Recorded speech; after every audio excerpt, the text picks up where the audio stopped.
Pemirsa, Anda masih bersama kami dalam Special Report Road to the White House dan dialog akan kembali kami lanjutkan.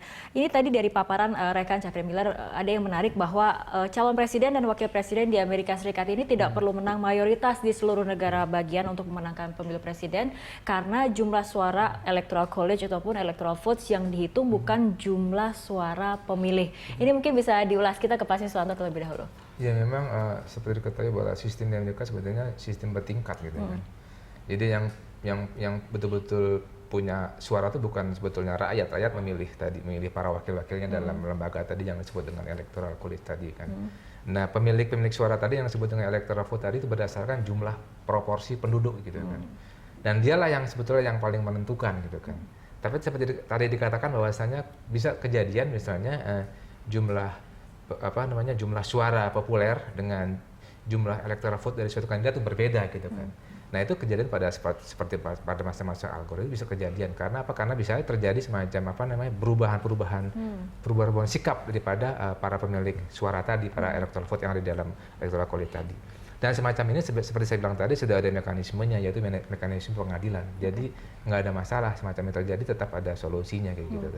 Dan biasanya orang Amerika itu menerima keputusan pengadilan apapun hasilnya gitu. Jadi apapun hasilnya tetap diterima dan sistem Amerika sistem berjenjang. Jadi hal ini sudah berjalan bertahun-tahun dan memang selalu tidak mengandung masalah kecuali pada pemilu yang tahun 2000 itu yang algoritma itu yang paling ketara gitu kan.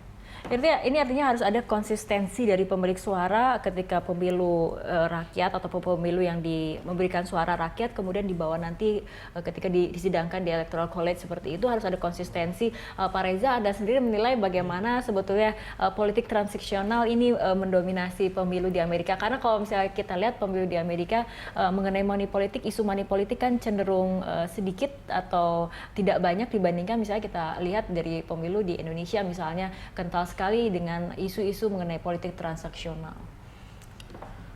Memang Amerika Serikat adalah negara yang pertama kali memperkenalkan prinsip-prinsip tata kelola yang baik ya, atau good governance di level pemerintah dan corporate governance di level swasta. Ini kan teori. Tapi kalau kita lihat dokumen-dokumen sejarah Amerika, ya ternyata pengusaha-pengusaha itu kan nyumbang loh. Tentunya dengan harapan nanti kebijakan nasional yang dibuat oleh pemerintah Amerika Serikat itu pro kepada perusahaan-perusahaan besar tersebut. Misalnya perusahaan besar di dunia perminyakan, industri senjata, industri pertanian, dan industri keuangan, industri asuransi. Mereka nyumbang. Cuman mereka nyumbangnya kan terbuka, kelihatan. Yang sebenarnya ditutup-tutupin itu adalah sumbangan dari para jutawan dari luar negeri kan. Itu kejadian. Sistem keuangan Amerika Serikat memungkinkan mereka tahu siapa yang nyumbang melebihi batas atau menyumbang secara tidak rasional. Tapi kalau masuk ke electoral vote ini masih misteri ya. Terutama sekali waktu kasus Jeb Bush itu di negara bagiannya Jeb Bush. Kok bisa begitu? Menang hanya satu suara abangnya itu. Memang Amerika Serikat rakyatnya terdidik, betul. Mereka peka teknologi, mereka sadar hukum. Tapi yang saya nggak ketahui adalah kecanggihan seperti apa sih yang bisa dibuat oleh parpol tertentu untuk menggoyahkan konsistensi daripada warga electoral vote yang jelas-jelas sudah dapat mandat untuk mendukung parpolnya sendiri, sehingga tidak berbalik ke parpol lawan. Oke, kalau dilihat dari negara-negara bagian, ada 50 negara bagian, ini biasanya yang paling memang menjadi penentu selain Florida, apalagi Pak Siswanto? Seperti diketahui bahwasannya memang kalau kita lihat peta politik dari negara-negara di Amerika, negara bagian itu ada kawasan selatan, kawasan pantai timur, kawasan pantai barat, dan kawasan tengah gitu kan. Nah untuk kawasan selatan misalnya Texas itu secara basic ya, itu memang basisnya Republik.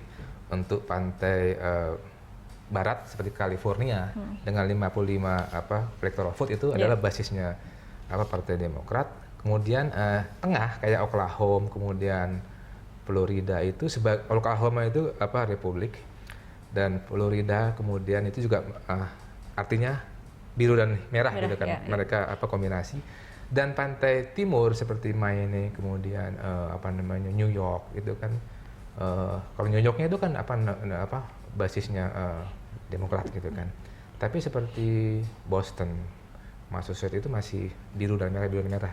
Kawasan seperti Florida juga masih swing state ya, artinya biru merah, biru merah. Artinya itu yang diperebutkan.